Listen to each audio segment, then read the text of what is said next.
વિદ્યાર્થી મિત્રો નમસ્કાર. ઓક્સફોર્ડ સ્કૂલ ઓફ સાયન્સ દ્વારા જે ઓનલાઈન લેક્ચર લેવાય એમની અંદર આપનું હાર્દિક સ્વાગત છે. આપણે આજે ચેપ્ટરનો અભ્યાસ કરતા હતા, મતલબ આપણું જે રુધિરાભિસરણ તંત્ર, પરિવહન જે રુધિરનું થતું હતું એનું આખું તંત્રનો અભ્યાસ કર્યો, જેમાં મુખ્યત્વે આપણે રુધિર વાહિની અને હૃદય ઉપર વધારે પડતું ફોકસ કર્યું.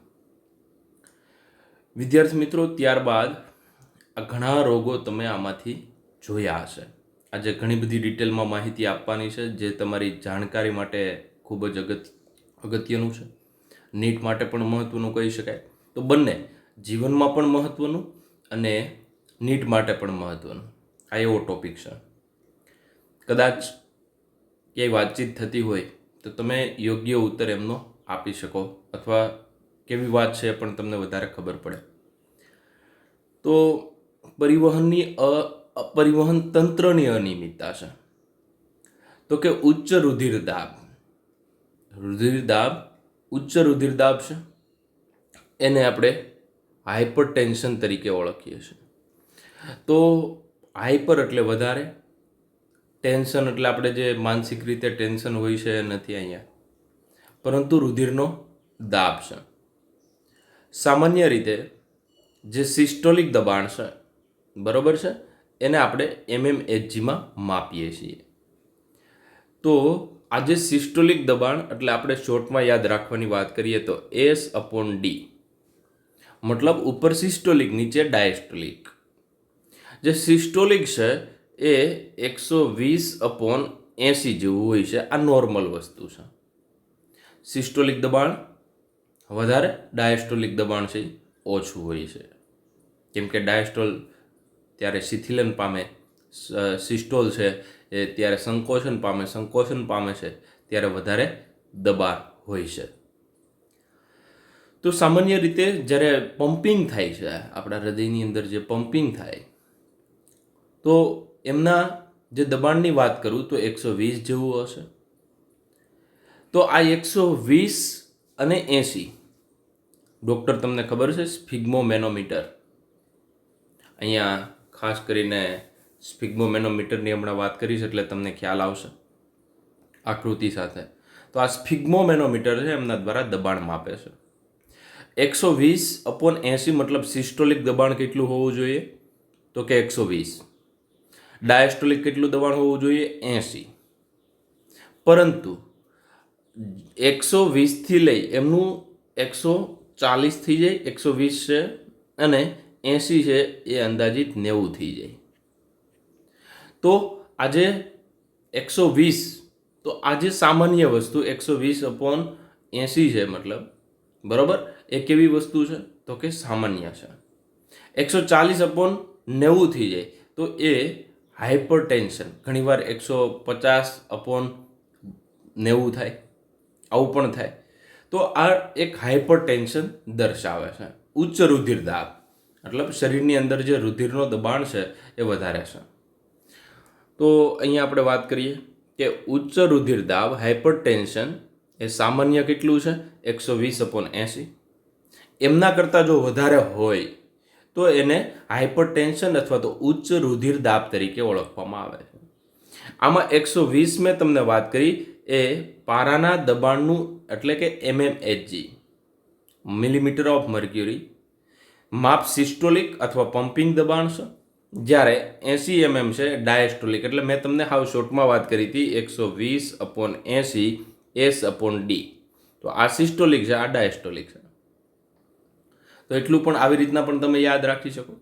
જ્યારે કોઈ વ્યક્તિનું વારંવાર રુધિર દબાણ ચેક કરવામાં આવે અને એ 140થી, મતલબ 140 છે એ સિસ્ટોલિક છે અને 90 છે એ ડાયસ્ટોલિક છે, અથવા વધુ હોય તો એને હાઇપરટેન્શન કહી શકાય. અને જો આવી હાઇપરટેન્શન વધારે પડતું હોય તો ભવિષ્યમાં મૂત્રપિંડ અને મગજ છે એમને અસર કરે છે.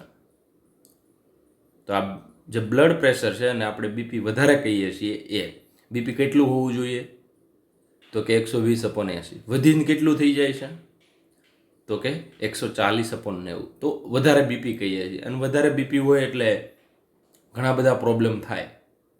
ઘણા બધા પ્રોબ્લેમની અંદર હાર્ટ એટેક, બ્રેઇન સ્ટ્રોક આવું બધું પણ થવાની સંભાવના છે. આ એક રોગની વાત કરી. ત્યારબાદ બીજો રોગ છે ધમની. રદધમની મહત્વનું છે. રદધમનીનો મતલબ એવો થાય હૃદયને રુધિર પહોંચાડતી ધમની. આ રદધમની એટલે કે તમે જોઈ શકો છો આ ઉપર આ મહાધમની કમાન છે. મહાધમની કમાનમાંથી એક બાજુ મતલબ જમણી બાજુ રદધમની અને અંગ્રેજીમાં કહેવાય કોરોનરી આર્ટરી. આર્ટરી એટલે ધમની. અહીંયા આ છે એ ડાબી બાજુની છે. આમની અંદર આજે નોર્મલ આર્ટરી અને રેડ બ્લડ સેલ છે. પરંતુ મારો કહેવાનો મતલબ એ છે કે આપણે જે ભણીએ છીએ કોરોનરી આર્ટરી ડિઝીઝ ભણીએ, હું તમને આકૃતિ સાથે સમજાવવા માગું છું. તો આ મહાધમની કમાન છે, એ ધમનીમાંથી અહીંયા તમે જુઓ તો આ હૃદયની અંદર આ બધી ધમની છે એ નીકળે છે. મતલબ હૃદયને રુધિર પહોંચાડતી ધમની, એને ગુજરાતીમાં રદધમની, અંગ્રેજીમાં કોરોનરી આર્ટરી કહેવાય. આ કોરોનરી આર્ટરી છે એમની અંદર પ્લેક ફોર્મેશન થાય, મતલબ અંદર બ્લોક સર્જાય. મતલબ કોલેસ્ટેરોલ હોય, લો ડેન્સિટી લિપોપ્રોટીન છે, મરી ગયેલા આરબીસી છે, થ્રોમ્બોસાઇટ છે, આવા બધા એક જગ્યાએ ભેગા થઈ અને એક પ્લેકનું ફોર્મેશન કરે છે. પ્લેક મતલબ વચ્ચે બ્લોકેજ સર્જે છે. હવે આ બ્લોકેજ સર્જવાના કારણે રુધિર સપોઝ અહીંયા બ્લોકેજ સર્જાણું છે, અહીંયા બ્લોકેજ થયું, તો ત્યાંથી રુધિર હવે આગળ વધશે નહીં. મતલબ હૃદયને યોગ્ય માત્રામાં રુધિર નહીં મળે, કેમ કે આવું પ્લેક ફોર્મેશન થાય. હવે પ્લેક એટલે હવે તમે સમજી શકો કે એક પ્રકારનું વચ્ચે બ્લોકેજ, પાઇપની અંદર એક ડટ્ટો કાપડનો હલવાઈ ગયો એવું થઈ જાય. બરોબર? હાવ દેશી ભાષામાં તો તમને વધારે ખ્યાલ આવશે મારા ખ્યાલ પ્રમાણે. તો આ બ્લોકેજ થયું એટલે હવે રુધિર ક્યાં નહીં પહોંચે. આ થોડુંક બ્લોકેજ હોય તો ઓછું રુધિર પહોંચે, વધારે બ્લોકેજ હોય તો ઓછું, જે વધારે પડતું ઓછું રુધિર પહોંચે. હૃદય યોગ્ય રીતે કામ કરે નહીં. ઘણીવાર હૃદય કામ કરવાનું બહુ વધારે બ્લોકેજ થઈ ગયું હોય તો રુધિર બનવાનું પહોંચાડવાનું કામ છે હૃદય સુધી એ ઓછું થઈ ગયું, જેથી હૃદય વ્યવસ્થિત કામ નહીં કરે, એમના સ્નાયુને પૂરતા પ્રમાણમાં ઓક્સિજન નહીં મળે. તો કેવી પરિસ્થિતિ થશે વિદ્યાર્થી મિત્રો? તો હૃદય એકાએક કામ કરવાનું બંધ પણ કરી દે. તો અહીંયા હું લખ્યું છું જુઓ,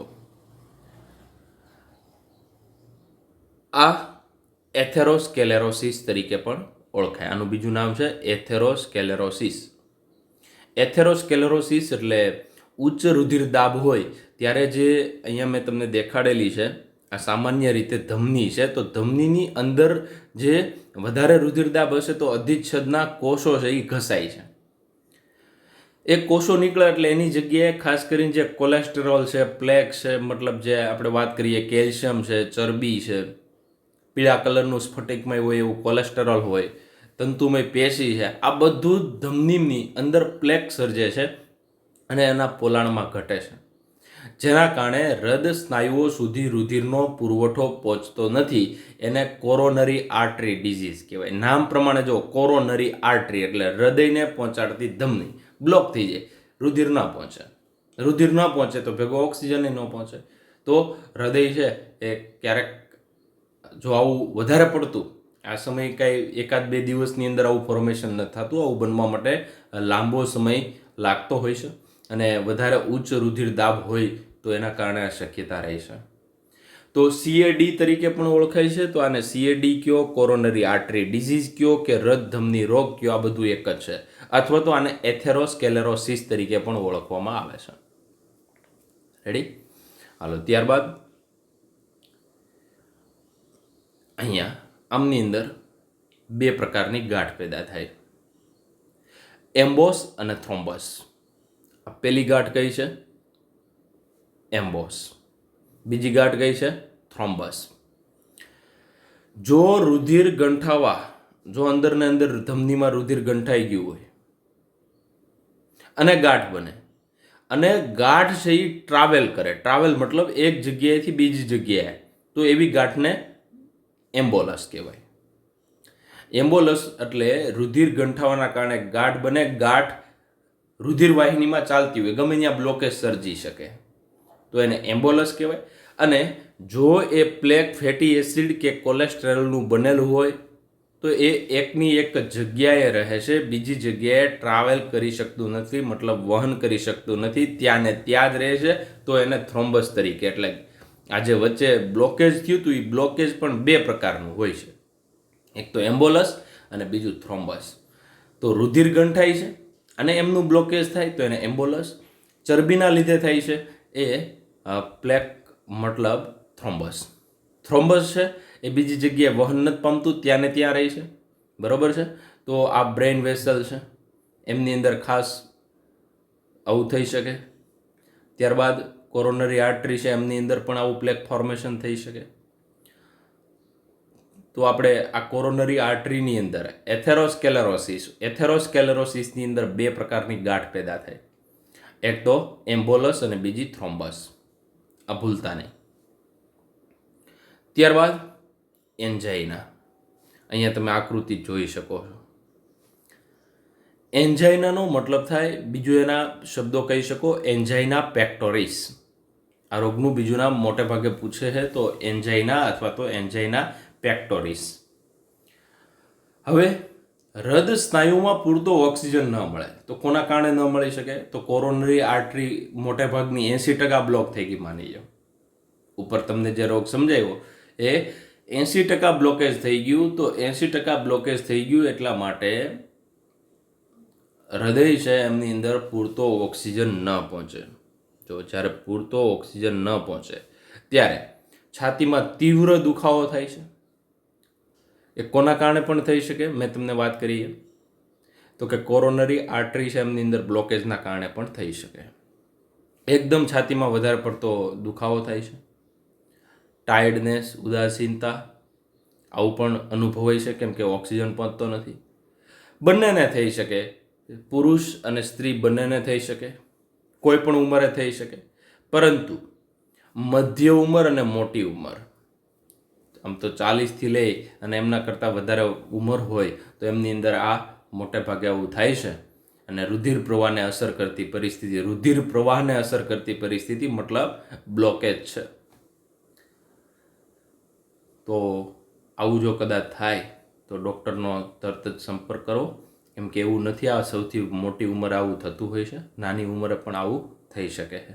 કેમ કે વધુ પડતો LDL, લો ડેન્સિટી લિપોપ્રોટીનવાળો ખોરાક, કોલેસ્ટેરોલવાળો ખોરાક વધારે લેવામાં આવે તો આવું થઈ શકે. તો ત્રીજો રોગ છે એન્જાઇના પેક્ટોરિસ. એન્જાઇના પેક્ટોરિસમાં ખાસ યાદ રાખજો, તીવ્ર છાતીમાં દુખાવો થાય અને ઓક્સિજન પૂરતા પ્રમાણમાં મળતો નથી. ત્યારબાદ બે શબ્દ, heart attack and cardiac arrest. મતલબ કાર્ડિયાક અરેસ્ટ છે એ પહેલાં જોવાનું છે અને ત્યારબાદ હાર્ટ એટેક જોવાનો છે. પેલું હૃદયનું નિષ્ફળ જવું, હાર્ટ ફેલ થઈ જાય. આવો શબ્દ તમે સાંભળ્યો હશે, હાર્ટ ફેલ થઈ ગયું. તો હાર્ટ ફેલ અથવા હાર્ટ ફેલર કયો એ હૃદયનું નિષ્ફળ જવું છે. મતલબ હૃદય હવે એટલું બધું કાર્ય કરતું નથી. તો અહીંયા શું લખ્યું? હૃદય નિષ્ફળ જવાનો અર્થ હૃદયની એવી સ્થિતિ કે જેમાં શરીરની જરૂરિયાત મુજબ રુધિર અસરકારક રીતે પહોંચાડી શકતું નથી. મતલબ હૃદય છે એ આખા શરીરની અંદર રુધિર પહોંચાડી શકે છે, મતલબ એ હવે પહોંચાડી શકતું નથી, એ વ્યવસ્થિત કામ કરતું નથી. આખા શરીરની અંદર પહોંચાડવું જોઈએ, પહોંચાડી નથી શકતું, જેને આપણે હૃદયનું નિષ્ફળ જવું, હાર્ટ ફેલર, અથવા તો બીજો રોગ કન્જેસ્ટિવ હાર્ટ ફેલર. કેમ કે આ રોગનું મુખ્ય કારણ છે કે ફેફસામાંના રુધિરનો ભરાવો થાય છે. મતલબ ફેફસા છે એમાં રુધિર છે એમની અંદર ભરાવો થાય મતલબ એક ટાઈપનું બ્લોકેજ થયું. તો હવે રુધિર છે એ આગળ વધી શકતું નથી. તો આવું પણ થાય, જેના કારણે હાર્ટ ફેલર થાય. હવે બે શબ્દ સમજી શકો તો થોડોક આઈડિયા આવશે. હૃદયનો અટકાવ. અને હૃદયનો હુમલો.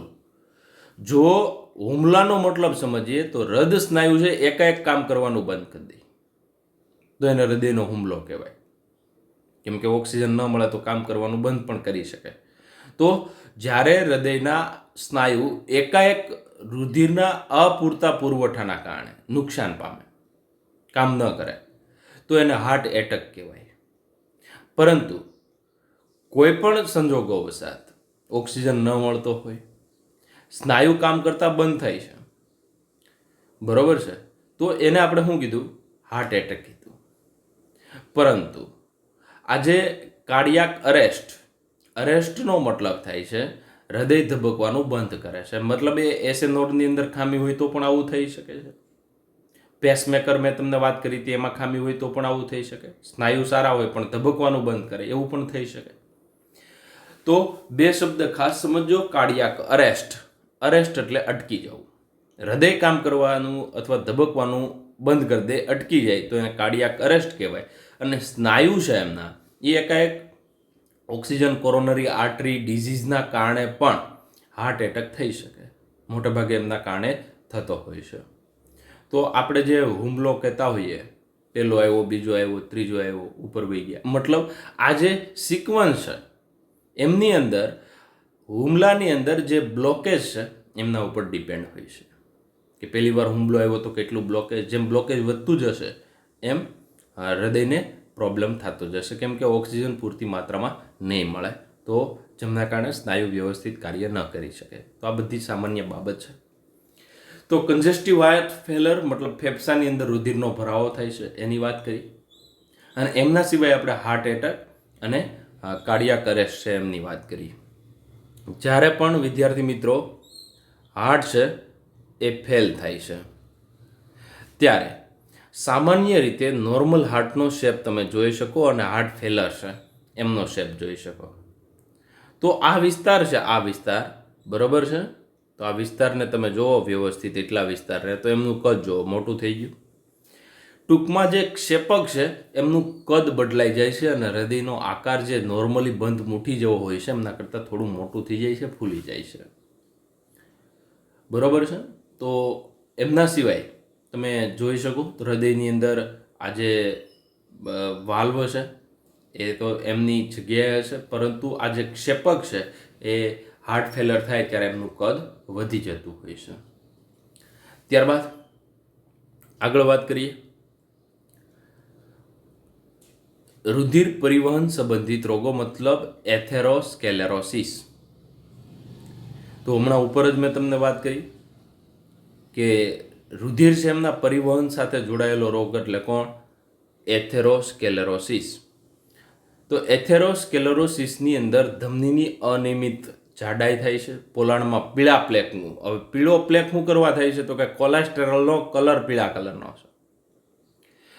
એમાં પણ ટ્યુનિકા જે ઇન્ટીમા છે, મતલબ જે રુધિરવાહિનીનું અંદરનું સ્તર છે, અને ટ્યુનિકા મીડિયા છે, આ બંનેની અંદર એક તો એનું પોલાણ તમને ખબર છે, શીરાની અંદર આવું નહીં થાય. શીરાની અંદર એથેરોસ્કેલેરોસિસ ન થાય, કારણ કે એમનું પોલાણ કેવું છે?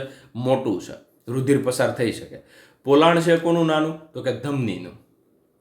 ધમનીનું પોલાણ નાનું છે કેમ કે ટ્યુનિકા મીડિયા મોટું છે.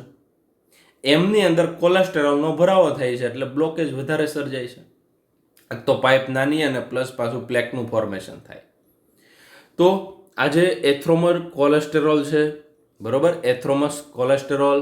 ત્યારબાદ બીજા લિપિડ જેમની અંદર ઓછી ઘનતાવાળા લિપોપ્રોટીન જેને LDL કહેવાય. એક તો ખાસ મહત્વનું આ પોઈન્ટ તમને સમજાવું છું, કેમ કે આપણું શરીર આજે પ્રાણી ચરબી છે, આપણે પ્રાણીઓમાં આવીએ તો આપણું શરીર પ્રાણી ચરબી પેદા કરે છે, બરોબર છે, મતલબ આપણા શરીરમાં બની શકે, જરૂર છે એટલી. એમ છતાં આપણે બહારથી લઈએ, ઘીવાળો ખોરાક છે, માખણ છે, વધારે પડતો આવો ચરબીયુક્ત ખોરાક હોય એ જો શરીરમાં નાખવામાં, તેમજ માંસ અથવા તો આવી બીજી કોઈ પ્રાણી ચરબી જો શરીરમાં ગઈ તો આપણા શરીરમાં કોલેસ્ટેરોલનું પ્રમાણ વધે છે. એટલે તમને ખબર છે જ્યારે આવું બ્લોકેજ સર્જાય ત્યારે ડૉક્ટર એમ કહે કે ઘી અને તેલવાળું ઓછું ખાવું. એનું કારણ છે કે પ્રાણી ચરબી એક તો આપણામાં બને ને પાછી બહારથી આપણે લઈએ એટલે એ બધી ભેગી થાય એટલે આવું પ્લેક ફોર્મેશન કરે એટલા માટે. તો ધીમે ધીમે એથેરોસ્કેલેરોસિસ તરફ લાવે છે, જેમના કારણે સ્ટેનોસિસ અને ધમની, મતલબ સ્ટેનોસિસનો મતલબ થાય ધમની છે એકદમ સાંકડી થઈ જાય છે. સાંકડી થાય મતલબ તમને ખબર છે જે રુધિર પ્રવાહ છે એ યોગ્ય ન જળવાય. ત્યારબાદ આમના કારણે ધમનીઓનું પૂરણ ન થાય અથવા તો ધમની છે એમનું ટોટલી બ્લોકેજ થાય. ઉપાંગોની જે ક્રિયાશીલતા છે એ પણ ઘટે. એન્જાઇના થાય, માયોકાર્ડિયલ ઇન્ફેક્શન એ આપણે હમણાં જોઈએ તો માયોકાર્ડિયલ ઇન્ફેક્શન છે પણ થઈ શકે. હાઇપરટેન્શનને નિયંત્રિત કરવા માટે દવાઓ પણ લઈ શકાય જે કોલેસ્ટેરોલને ઘટાડે છે. અથવા તો શરીરના જે લિપિડ આપણે લઈએ છીએ એને આપણે ખાસ ઓછા કરવા જોઈએ. એ વધારે પડતો આપણે જે તીખું તળેલું છે એમના સિવાય આપણે પ્રાણી ચરબી, ઘી, માખણ, તેલ આવું બધું ખાતા હોય, માંસ, આ બધું ઓછું કરવું જોઈએ જે આપણા શરીરમાં બને છે એમ છતાં આપણે લઈએ છીએ, જે સંગ્રહ થાય છે. ત્યારબાદ આ 3 રોગ છે એ તમારા માટે થોડા નવા છે, તમારી બુકમાં નહીં હોય. વેરિકોઝ વેઇન છે એ પરિવહન સંબંધિત રોગ છે. સતત જો એક ધારા ઊભા રહેવામાં આવે તો પગની શિરાઓના વાલ્વ, ખાસ યાદ રાખજો શિરાને લગતો રોગ છે, ઉપર જે જોયા એ ધમનીને લગતા રોગો છે. તો વેરિકોઝ વેઇન છે એ સતત એક ધારા જો ઊભા રહેવામાં આવે તો પગની જે શિરા છે, કેમ કે શિરા હોય એમાં વાલ્વ હોય, ધમની હોય તો એમની અંદર વાલ્વ હોતા નથી, જેમના કારણે શિરાઓ પોળી થાય છે, કેમ કે વાલ્વમાં ખામી સર્જાય સતત ઊભા રહેવાથી. એમના કારણે શિરા છે એ જાડી થાય, એમની અંદર દુખાવો, યાતનામય થાય અને આ શિરાઓ છે એ સ્પષ્ટ મને દેખાય છે અને આ શિરાઓ છે એમનું ઓપરેશન કરી સર્જરી કરી અને બહાર કાઢવામાં આવે તો આ વેરિકોઝ વેઇન છે એમનાથી રાહત મળી શકે. ત્યારબાદ જો રુધિર નીકળતું અટકાવવા થતી રુધિર ગંઠાવાની પ્રક્રિયાને હિમોસ્ટેટિસ અથવા તો હેમોસ્ટાસી તરીકે ઓળખવામાં આવે છે. તો આ તો તમને યાદ છે કે રુધિર નીકળતું અટકાવવા થતી રુધિર ગંઠાવાની પ્રક્રિયા. ત્યારબાદ હિમેટોમેસિસ એટલે ઉલટીમાં ઘણીવાર લોહી નીકળે છે, એ પરિસ્થિતિને આપણે હેમેટોમેસિસ તરીકે ઓળખીએ છીએ. હિમેટો એટલે રુધિર, બરોબર છે, અને ઉલટીમાં નીકળે છે. ત્યારબાદ આ 2 રોગ મહત્વના, એથેરોસ્કેલેરોસિસ અને આર્ટિયોસ્કેલેરોસિસ. આપણે ભણ્યો ક્યાં તો કે એથેરોસ્કેલેરોસિસ, જેમાં એથેરોમેટ્સ પ્લેક ફોર્મેશન, જે પીળા કલરનું ફ્લેટ મેં તમને વાત કરી હતી કે આ જે રુધિર વાહિની છે એમની અંદર અહીંયા પ્લેક ફોર્મેશન થતું હતું, જેમનો કલર હતો એ પીળો કલર હતો. તો આવું જો ધમનીની અંદર બ્લોકેજ સર્જાય તો એને આપણે એથેરોસ્કેલેરોસિસ કહેતા હતા. શરીરમાં મોટી અને મધ્યમ પ્રકારની ધમનીમાં આવું થાય છે, દાખલા તરીકે કોરોનરી આર્ટરી ડિઝીઝ, જેમની અંદર એ એથેરોસ્કેલેરોસિસ તરીકે ઓળખાય, જેમની અંદર ખાસ યાદ રાખજો અંદરની દિવાલના અરેખિત સ્નાયુ વૃદ્ધિ થવાથી પણ પ્લેક સર્જાય છે. પ્લેટલેટ ત્રાકકણિકાની વૃદ્ધિના પરિણામે પણ થઈ શકે. ધમનીનું પોલાણ છે એ ઓછું થાય છે અને રુધિરને યોગ્ય જગ્યાએ જે ધમની લઈ જતી હોય યોગ્ય ટાર્ગેટ ઓર્ગન સુધી રુધિર પુરવઠો મળતો નથી. હવે એમના સિવાય બીજો રોગ છે, એમનું નામ છે આર્ટરી એટલે ધમની, અને સ્કેલેરોસિસ એટલે દ્રઢીકરણ, મતલબ સખત થઈ જવું. તો ધમનીનું સખત થવું, ધમનીનું દ્રઢીકરણ થવું એનું નામ આર્ટિયોસ્કેલેરોસિસ. એથેરો એટલે બ્લોકેજ, આર્ટ્રીઓ મતલબ છે આર્ટરી એટલે ધમની, અને સ્કેલેરોસિસ એટલે દ્રઢીકરણ, ધમનીનું સખત થવું, દ્રઢીકરણ થવું. શા માટે તો કે કેલ્શિયમ ક્ષાર અને કોલેસ્ટેરોલના કારણે થાય છે. અને આ મોટે ભાગે મોટી અને મધ્યમ પ્રકારની જે ધમની હોય એમાં એથેરોસ્કેલેરોસિસ થાય. નાની જે ધમની હોય એમની અંદર ખાસ યાદ રાખજો, બરોબર, આર્ટિયોસ્કેલેરોસિસ થાય. એમાં પ્લેક નથી સર્જાતું, પરંતુ આપણે બીજી ભાષામાં કહીએ ધમની છે એનું બરડ થઈ જવું, બરોબર છે. ધમની છે એમાં વધારે પ્રકાર કેલ્શિયમ છે એમનો ભરાવો થાય તો કેલ્સિફિકેશન થાય, જડ થઈ જાય, કઠણ થઈ જાય, બરોબર છે. પોલાણ એમને રહી છે પરંતુ ધમની છે એ સખત થઈ જાય છે. તો તો ધમની સખત થઈ ફૂલવાની ક્ષમતા ગુમાવી દે અને ભાંગી પડે છે, તૂટી પણ જાય છે, કેમ કે કેલ્શિયમ ક્ષાર છે એમના કારણે આવું થાય છે. તો એમને આપણે આર્ટ્રિયોસ્ક્લેરોસિસ અથવા તો ધમનીઓનું દ્રઢીકરણ તરીકે ઓળખીએ છીએ. હવેના જે પોઈન્ટ છે, આ જે મશીન છે એ મશીન તમે જોયું છે, આનું નામ છે સ્ફિગ્મોમેનોમીટર. તો અહીંયા ઉપર દેખાય છે આ સ્ફિગ્મોમેનોમીટર. તમે ઘણીવાર દવાખાને ગયા હશો, આનાથી બ્લડ પ્રેશર માપવામાં આવે, બરોબર છે. તો તમને ખબર છે પહેલાં પટ્ટો બાંધવામાં આવશે, બ્લુ કલરનો દેખાય છે. ત્યારબાદ એમની સાથે એક પાઇપ જોડેલી હશે, એમના દ્વારા તમને ખબર છે પમ્પિંગ કરવામાં આવશે, હવા ભરવામાં આવશે. ત્યાં બ્રેકિયલ, જે અહીંયા તમને દેખાય છે, આ જે ધમની છે, બરોબર છે, એ બ્રેકિયલ ધમની તરીકે ઓળખીએ, આર્ટરી તરીકે ઓળખીએ. એમની ત્યાં આપણે હૃદયના સ્ટેથોસ્કોપ મૂકી, અને અહીંયા તમને સ્ટેથોસ્કોપ પણ દેખાય છે, જ્યાં મૂકી ડૉક્ટર છે ધબકારા માપે છે.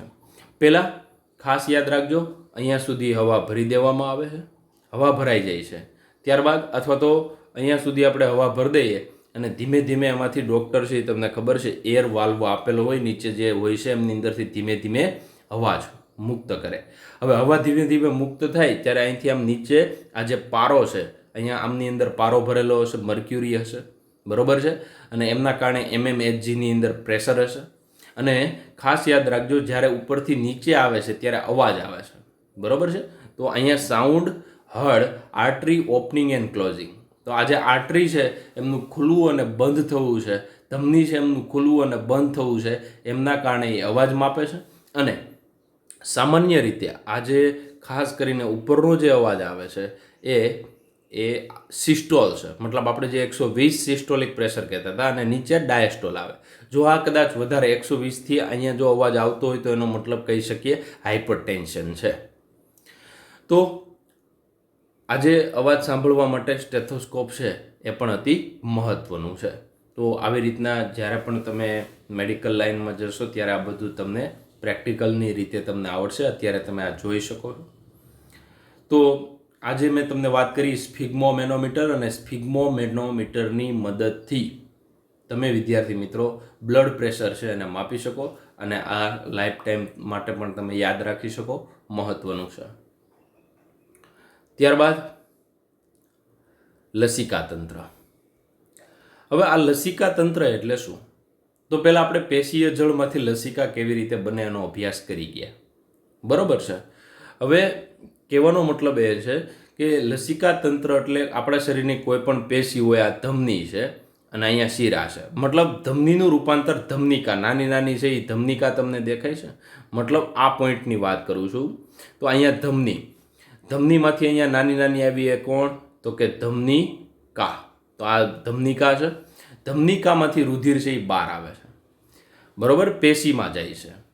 તો એને આપણે પેશીય જળ કહેતા હતા. અને પેશીય જળમાંથી જે ભેગું કરનારી છે, આ લીલા કલરની છે, એને આપણે લસિકા તરીકે ઓળખતા હતા. એટલે આગળનો પોઈન્ટ છે એ બીજી વાર રિપીટ થયો. એટલે ધમનીમાંથી ધમનિકા, એમનું જોડાણ શિરિકા, શિરિકામાંથી શિરા, શિરામાંથી મહાશિરા, આવું જોડાણ હતું. પરંતુ આ ધમનિકા પેશીની અંદર જ્યારે થાય છે ત્યારે પેશીની વચ્ચે જે પ્રવાહી હોય એને પેશીય જળ કહેવાય. એ જે ભેગું કરનારું છે એ લસિકા કેશિકા કહીએ. લસિકા કેશિકામાંથી લસિકા બને, અને લસિકા છે એમનો સંપર્ક હૃદય સાથે હોય છે, અને આવું જે આખું તંત્ર બને છે અને આપણે લસિકા તંત્ર તરીકે ઓળખીએ છીએ. તો હવે તમે અહીંયા જોઈ શકો કે આપણા શરીરમાં આવી ઘણી બધી લસિકા વાહિની હોય છે. આ લસિકા વાહિની ખાસ તમે જોઈ શકો, જો ડાબી બાજુના ભાગમાંથી ભેગી કરે તો ડાબી અધો અક્ષક શિરા તરીકે ઓળખવામાં આવે, અને આવી રીતના જમણી બાજુથી જો લસિકા છે એમને ભેગું કરે તો એને જમણી અધો અક્ષક શિરા તરીકે ઓળખવામાં આવે છે. આ જે શિરા આવતી હોય છે તો વચ્ચે એમની અંદર ગાંઠ હોય છે, તો એને આપણે જે વચ્ચે આવી જે ગાંઠ જોવા મળે છે એને આપણે લસિકા ગાંઠ તરીકે ઓળખીએ છીએ. બરોળ છે, ત્યારબાદ ઇગ્વિનલ, અહીંયા જોવા મળતી ઇગ્વિનલ લસિકા ગાંઠ છે. આ બધી જ ગાંઠ ભેગી થાય, કેમ કે આ લસિકા પ્રવાહી હોય છે, એમની અંદર લસિકા કોષો, ટી કોષો અને બી કોષો છે એમનું પ્રમાણ વધારે હોય છે, અને મોટા કદના પ્રોટીન છે એ હોતા નથી. આવી આપણે આગળ પણ વાત કરી હતી. તો આ જે લસિકા તંત્ર છે એનું મુખ્ય કાર્ય આપણા શરીરની અંદર રોગ પ્રતિકારક શક્તિ છે એ પહોંચાડવાનું કાર્ય છે. રુધિરાભિસરણ તંત્ર છે એ રુધિર વાહિની પૂરતું મર્યાદિત છે, જ્યારે લસિકા તંત્ર છે એ લસિકાની અંદર, ખાસ યાદ રાખજો, લસિકાની અંદર વિદ્યાર્થી મિત્રો જે લસિકા કોષો ટી કોષો અને બી કોષો આપણને રોગ પ્રતિકારક શક્તિ પૂરી પાડે છે. તો આજે બધી નાની નાની આવી લસિકા ભેગી થઈ લસિકા વાહિની છે એ અંતે ખાસ યાદ રાખજો, હૃદયની જે ખાસ ઉપર તમને ડાબી બાજુથી પણ ભેગી થાય, ડાબી બાજુ ભેગી થાય અને ડાબી અધો અક્ષક શિરા જમણી બાજુથી ભેગી થાય અને જમણી અધો અક્ષક શિરા તરીકે ઓળખીએ છીએ. તો આવી નલિકા છે એ ઉરસમાંથી પસાર થતી હોય, લસિકા વાહિની તો ડાબી ઉરસીય નલિકા અને જમણી બાજુથી પસાર થતી હોય તો જમણી. આ બધી જ આવી ગળામાં પણ હોય છે, કેમ કે ગળાની અંદર વોલ્ડેયરની રિંગ પણ આપણે અભ્યાસ કરી ગયા છીએ. તો વોલ્ડેયરની રિંગ છે એ ખાસ મુખ્ય કાર્ય શું કરે છે તો કે લસિકા કોષો ધરાવે જે આપણને ચેપ સામે રક્ષણ આપે છે. તો આવી જ રીતે આંતરડા છે એમની અંદર લસિકા ગાળ છે જેમનું નામ છે પેયર્સ પેચિસ. તો એ પણ આમની સાથે જોડાયેલી છે. તો કહેવાનો મતલબ એમ છે કે આ જે લસિકા તંત્ર છે એ આપણને રોગ પ્રતિકારક શક્તિ આપવામાં મદદ કરે છે. આ બાયપાસ સર્જરી છે. કોરોનરી આર્ટરી ડિઝીઝ હોય, બરોબર છે, તો એમનું 100% બ્લોકેજ હોય તો એમને ડૉક્ટર બાયપાસ સર્જરી કહે. બાયપાસ સર્જરીનો મતલબ શું થાય તો કે અહીંયા તમને સામાન્ય હૃદય આપેલું છે. આ પહેલો કેસ. સામાન્ય હૃદયની અંદર તમે જોઈ શકો તો કે આ જે ભાગ છે આમાંથી, મતલબ આ જે બ્લેક કલરનો ભાગ છે આ મહાધમની કમાન છે. મહાધમની કમાનમાંથી અહીંયા તમને આવી રીતના બે શું નીકળતી હોય છે તો કે કોરોનરી આર્ટરી નીકળતી હોય છે, ડાબી અને જમણી. તો આ જે કોરોનરી આર્ટરી છે એમની અંદર 100% બ્લોકેજ થઈ ગયો, રુધિર નીકળી શકતું નથી. તો ડૉક્ટર શું કરે છે તો કે આ કોરોનરી આર્ટરીથી જે બાયપાસ ગ્રાફ્ટિંગ કરે છે, મતલબ આજે નવી ધમની લઈ શરીરના કોઈ પણ ભાગમાંથી લઈ લેશે અને આ જે ધમની છે એ સીધી જ ક્યાંથી આપી દેશે, ધમની કમાનમાંથી જ્યાં બ્લોકેજ થયું હતું એના આગળના ભાગે એમનું જોઈન કરી દેશે. એટલે સીધો જ પુરવઠો, મતલબ મહાધમની કમાનમાંથી સીધો જ પુરવઠો હવે હૃદય સુધી જશે. એવી જ રીતના અહીંયા ડાબી, જો જમણીમાં પ્રોબ્લેમ થયો હોય તો એમનું બાયપાસ કરે, ડાબીમાં પ્રોબ્લેમ થયો હોય તો એમનું. પણ આ જે હૃદધમની છે એમનું આવી રીતના ટ્રાન્સપ્લાન્ટ કરવામાં આવે છે.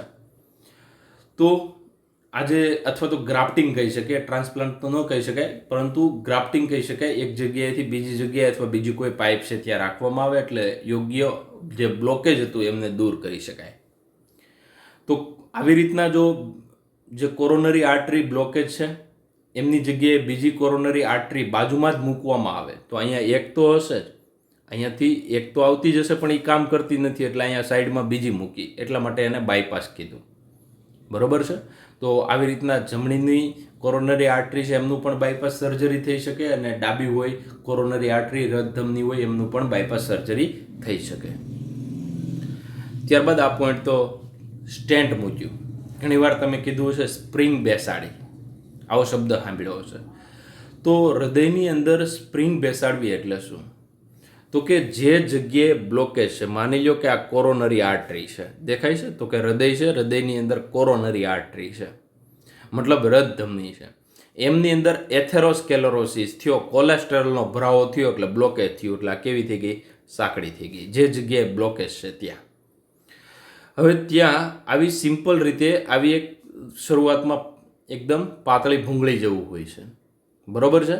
અને એમને ખાસ આ જે બલૂન છે એ મૂકવામાં આવે છે અને એમના દ્વારા એને ખુલ્લી કરવામાં આવે છે અને આ સ્પ્રિંગ છે બેસી ગઈ. હવે એમની અંદરથી રુધિર પસાર થઈ શકશે. એટલે બ્લોકેજ હતું એ બ્લોકેજની જગ્યાએ સ્પ્રિંગ બેસાડે છે એટલે રુધિરવાહિની એ જગ્યા ઉપર ખાસ કરીને ધમની છે એને પોળી કરી દે છે. એટલે હવે રુધિર સરળતાથી પસાર થઈ શકે. જે બ્લોકેજ છે એ દૂર કરવાની ધીમે ધીમે ડૉક્ટર દવા આપશે. જો યોગ્ય આવું સ્ટેન્ડ ફિટ કરાવ્યું હોય, બરોબર છે, તો આ સ્ટેન્ડ ફિટ કરાવ્યા બાદ જો વધારે પડતો પાછો કોલેસ્ટ્રોલયુક્ત તેલ, ચરબી, માખણયુક્ત ખોરાક પાછો વધારે લેવામાં આવે તો આ પ્લેક પાછું ફોર્મેશન થઈ શકે છે. તો તો વિદ્યાર્થી મિત્રો, ક્યારેય પણ સ્ટેન્ટ મૂકવાનો મતલબ, સ્પ્રિંગ બેસાડવાનું તમને જો ક્યાંય વાત કરતા હોય તો એનો મતલબ આ કોરોનરી આર્ટરી છે, એ કોરોનરી આર્ટરી હૃદયને રુધિર પહોંચાડતી ધમની છે, એમની અંદર કોલેસ્ટ્રોલના કારણે બ્લોકેજ થયું હોય અને આ બ્લોકેજ હવે ક્યાં સુધી થાય તો કે એકદમ બ્લોકેજ થાય એ પહેલાં ડૉક્ટરને કદાચ કોઈ પ્રોબ્લેમ આવ્યો, ખબર પડી ગઈ, હવે સ્પ્રિંગ દાખલ કરશે અને સ્પ્રિંગને ધીમે ધીમે પોળી કરાવશે. હવે એમની અંદરથી વચ્ચેથી રુધિર પસાર થઈ શકશે. તો આવું પણ વિદ્યાર્થી મિત્રો સરળતાથી સમજી શકાય. બીજું, હવે તમે ઘણીવાર સાંભળ્યું છે બ્રેઇન સ્ટ્રોક. તો બ્રેઇન સ્ટ્રોક છે એ પણ બ્લડ પ્રેશર રિલેટેડ પ્રશ્ન છે કે આજે મગજને પહોંચાડતી ધમનીઓ છે, જે હૃદયમાંથી કેરોટીડ એવી મતલબ જે ધમની છે, કેરોટીડ એ ગળામાંથી પસાર થાય છે, મગજ સુધી જાય છે. તો મગજને જે રુધિર પહોંચાડતી ધમની છે એમની અંદર બ્લોકેજ થયું. તો એ બ્લોકેજ થવાના કારણે મગજ સુધી યોગ્ય માત્રામાં રુધિર નહીં પહોંચે, મગજ કામ કરવાનું કાંઈક બંધ કરી દે છે, જેને આપણે બ્રેઇન સ્ટ્રોક તરીકે ઓળખીએ છીએ. તો એ પણ બ્લડ પ્રેશર સંબંધિત રોગ કહી શકાય. બરોબર છે. તો બ્લડ પ્રેશર હોય તો એમને કોઈ પણ રીતે આપણે કંટ્રોલ કરવો પડે, અને લાંબા ગાળા સુધી જો આ બ્લડ પ્રેશર છે એમને રહે તો વિદ્યાર્થી મિત્રો ખાસ ઘણીવાર ફેમિલી છે એ પ્રોબ્લેમમાં મુકાઈ જતું હોય છે. એટલે એમની પહેલાં યોગ્ય ડૉક્ટર હોય તો એમની મુલાકાત લેવી. ત્યારબાદ વિદ્યાર્થી મિત્રો ચાવીરૂપ મુદ્દાઓની વાત કરીએ તો અંતઃસ્ત્રાવી નિયમન. આપણા શરીરની અંદર જો એડ્રીનાલિન હોય તો એના કારણે હૃદયના ધબકારા વધે, નોર એડ્રીનાલિનના કારણે પણ હૃદયના ધબકારા વધે. તો આ બે વાત કરું છું. કઈ બે વાત? તો કે અંતઃસ્ત્રાવી નિયમનમાં એડ્રીનાલ અને નોર એડ્રીનાલિનના કારણે હૃદયના ધબકારા વધે, અને એસિટાઇલ કોલાઇન છે જે ગઈકાલે મેં તમને સમજાવ્યું એના કારણે હૃદયના ધબકારા ઘટે. અનુકંપી છે એમના કારણે હૃદયના ધબકારા વધે છે, પરાનુકંપીના કારણે હૃદયના ધબકારા ઘટે. જે ગઈકાલે સમજાવ્યું તો એને શોર્ટમાં આવી રીતના લખી શકાય. તો આપણા શરીરમાં અંતઃસ્ત્રાવી અને સ્વયંવર્તી એમ બંને રીતે હૃદયના ધબકારા છે એમનું નિયંત્રણ થતું હોય છે. ત્યારબાદ આપણે આગળના પોઈન્ટ ઉપર વાત કરીએ તો આપણા શરીરની અંદર માની લો જે કાંઈ રુધિર છે, તો આ જે કાંઈ રુધિર છે એમની વહેંચણી ક્યાં સૌથી વધારે ક્યાં હોય છે? તો કે હૃદયની અંદર 7% જેટલું જ રુધિર હોય છે. કેટલું હોય છે? હૃદયની અંદર કેટલા ટકા રુધિર? 7% જેટલું. ફેફસાની અંદર જે કાંઈ રુધિર ભરેલું એ 9% જેટલું. બાકીનું શરીરમાં કેટલું? તો કે 84%. મતલબ મારા શરીર કે તમારા શરીરની અંદર જે કાંઈ રુધિર ભરેલું છે એ રુધિરની અંદર હૃદયની અંદર હાલમાં જે કાંઈ રુધિર છે એ 7% છે. અત્યારે ફેફસાની અંદર રુધિર જવું તો કેટલા ટકા છે? 9%. એમાં પણ દેહિક એટલે કે શરીરની અંદર કેટલા ટકા છે? તો કે હૃદય અને ફેફસાની સિવાયના જે ભાગ છે એમની અંદર કેટલા ટકા છે? 84% છે. એમાં પણ ધમનીની અંદર 13% છે, શિરાની અંદર 64% છે. તો તમને એવો ક્યારેક પ્રશ્ન પૂછવામાં આવે કે સૌથી વધારે રુધિર કોની અંદર હોય છે? તો કે શિરાની અંદર હોય છે, 64% જેવું હોય છે. ધમનીની અંદર 13% જેવું છે, અને રુધિર કેશિકા છે, ધમનિકા છે, એમની અંદર 7% જેવું. તો સૌથી વધારે રુધિર આપણા શરીરની અંદર શિરાઓમાં હોય છે, જે 64% જેવું છે. આવું આપણે કહી શકીએ. ફેફસા અને જો હૃદયનું પૂછે તો વિદ્યાર્થી મિત્રો 7%. હવે 7% કોના? તો કે મેં તમને વાત કર્યું 5 થી 6 લીટર છે, બરાબર છે, અથવા તો જે કંઈ વજન છે એમના 8% જેટલું રુધિર છે. એ રુધિરની વાત કરીએ છીએ, બરાબર. તો 8, એક તો શરીરના 100 કિલો હોય તો 8 લીટર એવું અંદાજિત રાખી શકીએ. 8%. 8 લીટર છે, એમાંથી પણ 8 લીટરને હું 100% ગણતરી કરું તો એના 8% જેટલું હૃદયમાં, 9% જેટલું ફેફસામાં અને 84% જેવું શરીરમાં. એમાં પણ 64% જેવું દેહમાં એટલે કે શિરાઓમાં જોવા મળે છે. તો આ શરીરની અંદર રુધિરની વહેંચણી જોઈ. ત્યારબાદ થોડીક વધારાની ઇન્ફોર્મેશન છે, ઇંગ્લિશમાં છે. તો નોર્મલ હાર્ટબીટ, સામાન્ય રીતે હાર્ટબીટ કરતા હોય તો એને રિધમિયા તરીકે ઓળખવામાં આવે છે. એબનોર્મલ હાર્ટબીટ હોય તો એ રિધમિયા તરીકે ઓળખવામાં આવે છે. જો હાર્ટબીટ છે મતલબ હૃદયના ધબકારા છે એ ઘટી જાય તો બ્રેડિકાર્ડિયા અને વધી જાય તો ટ્રેકિકાર્ડિયા તરીકે ઓળખવામાં આવે છે. તો રિધમિયા એટલે સામાન્ય હૃદયના ધબકારા, એબનોર્મલનો મતલબ થઈ અસામાન્ય હૃદયના ધબકારા, એ રિધમિયા. ઘટી જાય તો બ્રેડિકાર્ડિયા, વધી જાય તો ટ્રેકિકાર્ડિયા. એના કારણોની આગળ મેં ડિસ્કશન કર્યું. ત્યારબાદ બ્લડ પ્રેશર પહેલીવાર રુધિરનો જે દબાણ છે પહેલીવાર સ્ટીફન હલ્સ નામના વૈજ્ઞાનિકે ઘોડાની અંદર માપ્યું હતું. બ્લડ પ્રેશર માપવાનું જે મશીન છે એ મેં તમને હમણાં ડિટેલમાં સમજાવ્યું. એમનું નામ છે સ્ફિગ્મોમેનોમીટર. એ મશીનની શોધ કરનાર રીવા રોકી નામના વૈજ્ઞાનિક છે.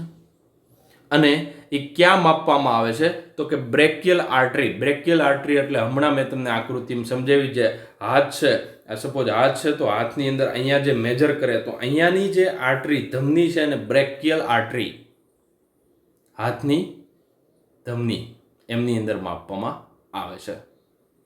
તો બ્લડ પ્રેશર પહેલીવાર કોની અંદર માપ્યું હતું, કયું ઇન્સ્ટ્રુમેન્ટ, કયું સાધન, મશીનનો ઉપયોગ થાય એમની વાત કરી. એની સાધનની શોધ કરનાર કોણ છે એમની પણ વાત કરી. અને કઈ જગ્યાએ મેજરમેન્ટ થાય છે, કઈ જગ્યાએ આપણે નોંધ લઈએ છીએ એમની વાત કરી. ત્યારબાદ આમનો એક પોઈન્ટ છે રુધિર ગંઠકો. એટલે કે રુધિરને ગંઠાઈ જવા માટે, તો કે એની આખી આપણે રુધિર ગંઠાવાની પ્રક્રિયા આગળ અભ્યાસ કરી ગયા કે વિટામિન કે, કેલ્શિયમ, એમના સિવાયના 13 કારકો, આ બધા જ રુધિરના ગંઠકો છે, રુધિરને ગંઠાઈ જાય એમના માટે જવાબદાર છે. પરંતુ આજે નીચે જે સબસ્ટન્સ આપ્યા છે, જે કુદરતી અને કૃત્રિમ બંને વાત કરી છે, એ એન્ટીકોએગ્યુલન્ટ છે. એન્ટી એટલે પ્રતિ અને કોએગ્યુલેશન એટલે રુધિરનું ગંઠાવ. રુધિરને ન ગંઠાવા દે એ બધાને આપણે પ્રતિગ્રંથકો કહીએ છીએ. રુધિરને એવા રસાયણો કે જે રુધિરને ગંઠાવા દેતા નથી, તો રુધિરને ગંઠાવા ન દે એમને પ્રતિગંઠકો અથવા એન્ટીકોએગ્યુલન્ટ તરીકે ઓળખવામાં આવે છે. તો આવા પ્રતિગંઠકો બે પ્રકારના, એક તો કુદરતી અને બીજું કૃત્રિમ. કુદરતી છે એમની અંદર હિપેરિન આવે છે, અને આ હિપેરિન છે એમનો ઉપયોગ ડાયાલિસિસમાં થાય છે. કૃત્રિમ છે તો કૃત્રિમ રસાયણની અંદર આ ઈડીટીએ નું ફૂલ ફોર્મ ઇથિલિન ડાયામાઇન ટેટ્રાએસિટિક એસિડ. આ ભાગ સી કોની સાથે જોડાઈ જાય છે, કેલ્શિયમ પ્લસ સાથે. અને કેલ્શિયમ ન હોય તો રુધિર ન ગંઠાય. તો ઘણીવાર તમને ખબર, લેબોરેટરીની અંદર જે રુધિર લેતા હોય છે એમની અંદર જે ટ્યુબ હોય છે એ ટ્યુબની અંદર ઈડીટીએ હોય છે, જેથી રુધિર છે એ ગંઠાતું નથી. ત્યારબાદ સોડિયમ સિટ્રેટ પણ હોય છે, ઓક્ઝેલેટ પણ હોય છે. આવા જે કૃત્રિમ પ્રકારના રસાયણો છે જેમના કારણે રુધિર ગંઠાતું નથી. ત્યારબાદ આપણે આ ચેપ્ટર છે એમને અહીંયા નીટ સાથે પૂર્ણ કરીએ છીએ. અને ખાસ આખો જેમનો અભ્યાસ કર્યો એમના માટે થેન્ક યુ વેરી મચ. ખાસ અભ્યાસ કરજો એવી નમ્ર વિનંતી. Thank you.